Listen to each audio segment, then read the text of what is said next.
കൊച്ചി ഏലൂരിലെ പാരിസ്ഥിതിക എഞ്ചിനീയറെ സ്ഥലം മാറ്റി പരിസ്ഥിതി നിയന്ത്രണ ബോർഡ് സജീഷ് ജോയിക്ക് പകരം റീജിയണൽ ഓഫീസിലെ സീനിയർ എൻവയോൺമെന്റൽ എഞ്ചിനീയർ എം.എ. ഷിജുവിനെ നിയമിച്ചു. മത്സ്യക്കുരുതിക്ക് പിന്നാലെ വ്യവസായ മന്ത്രി വിളിച്ച യോഗത്തിൽ ഏലൂരിൽ മുതിർന്ന ഓഫീസറെ നിയമിക്കാൻ തീരുമാനിച്ചിരുന്നു. ഇതിന്റെ ഭാഗമായാണ് സ്ഥലമാറ്റമെന്നാണ് PCBയുടെ വിശദീകരണം. ഇവരുമായി കിരൺ കുമാർ ചേരുകയാണ്. കിരൺ, പെരിയാറിലെ മത്സ്യക്കുരുതിക്ക് പിന്നാലെയാണ് ഈ നടപടി ഉണ്ടായിരിക്കുന്നത്. മറ്റ് വിശദാംശങ്ങൾ കൂടി.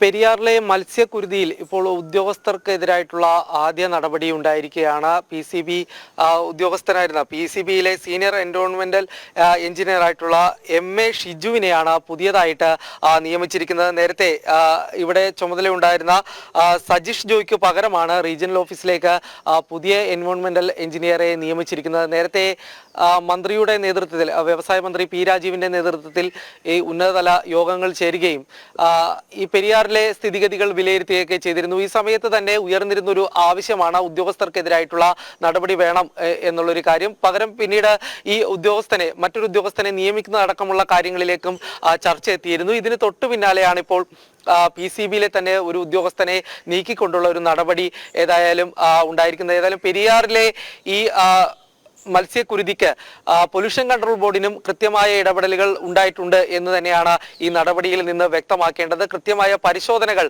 പൊല്യൂഷൻ കൺട്രോൾ ബോർഡിന്റെ ഭാഗത്തു നിന്നും ഉണ്ടായിട്ടില്ല എന്ന് വേണം ഈ കാര്യങ്ങളിൽ വിലയിരുത്താൻ. ഇവർ ഈ കാര്യങ്ങൾ അവകാശപ്പെടുമ്പോൾ പോലും ഏതായാലും പെരിയാറിലേക്ക് മാലിന്യങ്ങൾ ഒഴുകിയിരുന്ന കാര്യങ്ങളിലോ അല്ലെങ്കിൽ കമ്പനികളിൽ നിന്ന് ഈ മാലിന്യങ്ങൾ ഒഴുക്കിയിരുന്ന സംഭവവുമായി ബന്ധപ്പെട്ടോ കൃത്യമായ പരിശോധന പലപ്പോഴും നടത്തിയിരുന്നില്ല. ഈ സംഭവങ്ങൾ ഉണ്ടായതിനു ശേഷം മാത്രമാണ് മലിനീകരണ നിയന്ത്രണ ബോർഡ് വലിയ ഒരു പരിശോധന നടത്തുകയും ഒരു സ്ഥാപനത്തിനെതിരായിട്ട് അടച്ചുപൂട്ടൽ നോട്ടീസ് നൽകുകയും ചെയ്തിരുന്നത്. 2023 ഇതേ രീതിയിൽ തന്നെ ഇതേ സ്ഥാപനത്തിന് അടച്ചുപൂട്ടൽ നോട്ടീസ് ലഭിച്ചിരുന്നതാണ്.